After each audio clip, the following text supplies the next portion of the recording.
माढा लोकसभा मतदारसंघात लोकसभा निवडणुकीत विठ्ठल परिवाराची भूमिका अतिशय महत्त्वाची राहणार आहे। त्याला कारणही तसंच आहे।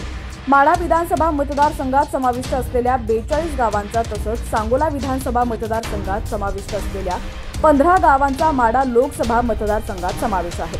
पंढरपूर तालुक्यातील 57 गावांमध्ये विठ्ठल परिवारानं काय भूमिका घ्यावी याबाबत विठ्ठल परिवाराचे नेते कल्याणराव काळे, भगीरथ भालके, युवराज पाटील, गणेश पाटील या समर्थकांची मतं जाणून घेत आहेत।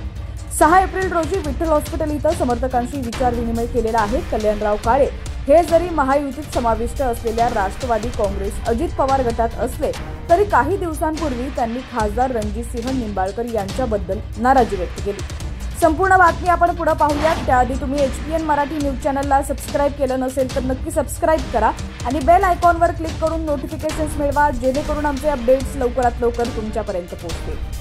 तर गणेश पाटील, युवराज पाटील हे राष्ट्रवादी शरद पवार गटात आहेत, तरी या दोन्ही नेत्यांना पक्षाच्या वरिष्ठांकडून फारसं गांभीर्यानं घेतलं जात नाही अशीच भावना समर्थक खासगीत बोलून दाखवतात।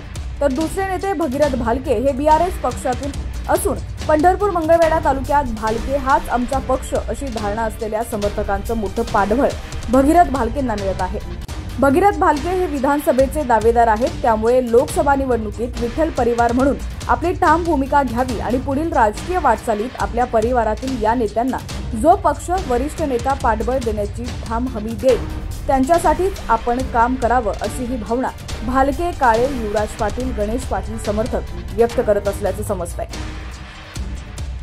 प्रत्येक गावातनं लोकांच्या प्रतिक्रिया घेतल्या, बाबा आपण काय निर्णय घ्यायचा काय नाही, लोकांची शक्कर नकर असते किंवा पहिल्या उमेदवाराबद्दल काय नाराजी असते, कोणाची कामं झालेली नसतात, या सगळ्या गोष्टी आम्ही जाणून घेतल्या आणि मग जाणून घेतल्यानंतर त्यातून निर्णय आता आम्ही सर्वजण बसून निर्णय आम्ही थोड्या दिवसात घेणार आहे।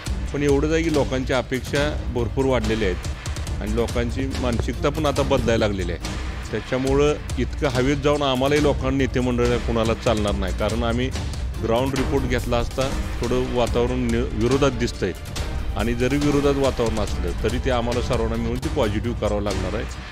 लोकसभा 2024 तसंच राजकीय घडामोडी पाहण्यासाठी HPN मराठी न्यूज चॅनलला सबस्क्राइब करा आणि बेल आयकॉनवर क्लिक करून नोटिफिकेशन्स मिळवा, जेणेकरून आमचे अपडेट्स लवकरात लवकर तुमच्यापर्यंत पोहोचतील।